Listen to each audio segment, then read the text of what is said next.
Thank you. Mr. Speaker, the Port Talbot Steelworks is the beating heart of our community. Generation after generation have worked in that steelworks.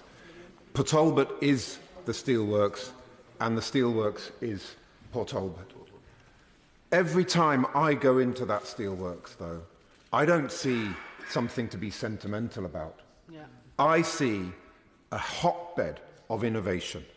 I see a workforce that is deeply committed to change and ready to embrace change. So this is not about some kind of request for charity. This is not about hands out. This is about asking for a level playing field. This is about saying that we make the best steel that money can buy. But for 14 long years, we've been competing with a hand tied behind our back.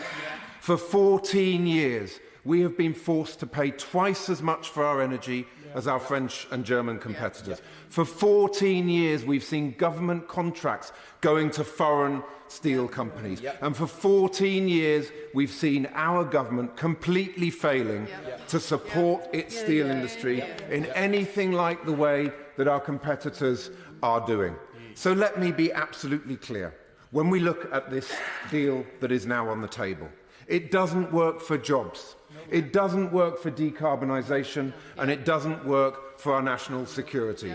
On jobs, 2,800 jobs going and £500 million of taxpayers' money to pay for that privilege. On decarbonisation, it's based on importing millions of tonnes of steel from India, where steel production is 30 to 40% more carbon intensive. And I'm not sure if anyone's noticed, but India is 5,000 miles away. So the carbon footprint is going to be huge. We are literally exporting jobs to India, from Wales to India, and importing carbon from India to Wales.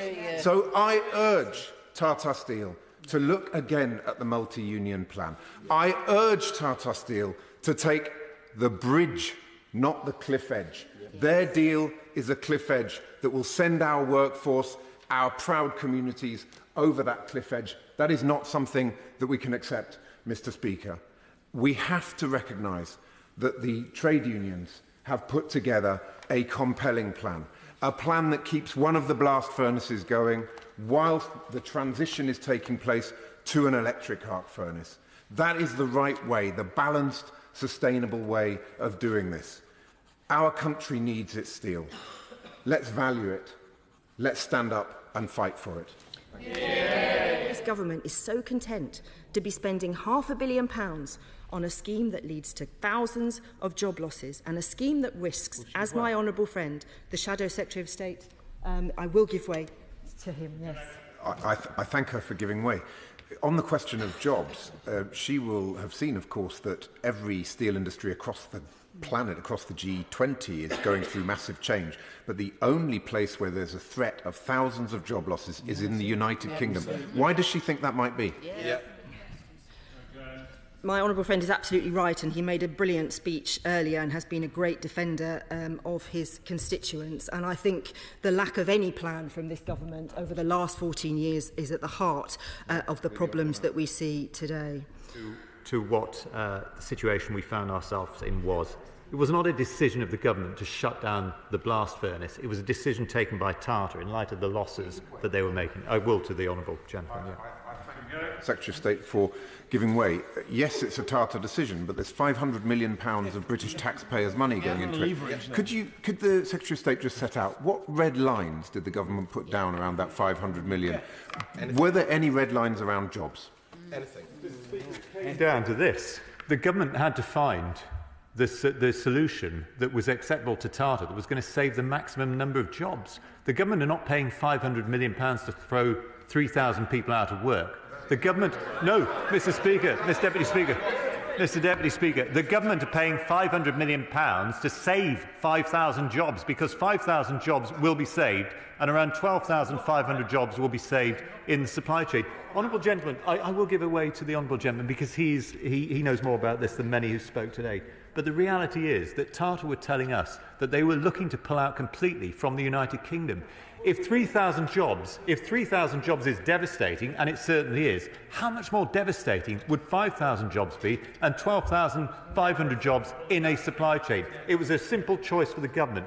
It wasn't a good choice. It was a choice between see 3,000 people losing their jobs or see around 17,500 people losing their jobs, possibly even more than that. And that is why the government committed to pay £500 million towards an arc furnace. But let me make one other thing clear, Mr Deputy Speaker. The government are not going to pay a penny to Tata until that arc furnace is built. Giving way again, he's being very generous. I think there's many reasons why Tata would not be considering full closure, not least the multi-billion cost of closing down the Port Talbot Steelworks, and the remediation cost would be absolutely astronomical. So that was never on the table. The choice was between the bad deal that the government's done with Tata and the compelling multi-union deal. So can we please just have the facts on the table, which are, this is not about closing the plant versus the government's deal. This is about the multi-union deal being the right way forward. Honourable gentleman's position on this, and he's right to be standing up for his workers. So this is the reality of the situation, that plan has not persuaded Tata.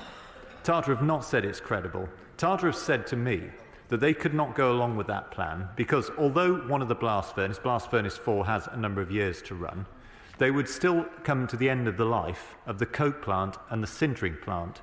And that therefore, if they went ahead with that proposal, they would keep one blast furnace open, which is still losing a lot of money. They would then have to start importing all of the coke and all of the sinter that they would need for it.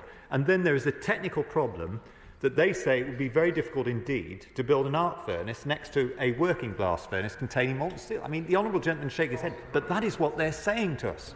That is what they said to us as government, and that's why we find ourselves in the difficult situation, the unpleasant, the awful situation of having to choose between 3,000 people losing their jobs and 17,500 people losing their jobs. And that's why we came to the decision we did. No, may I just continue, because I've only got 3 minutes left.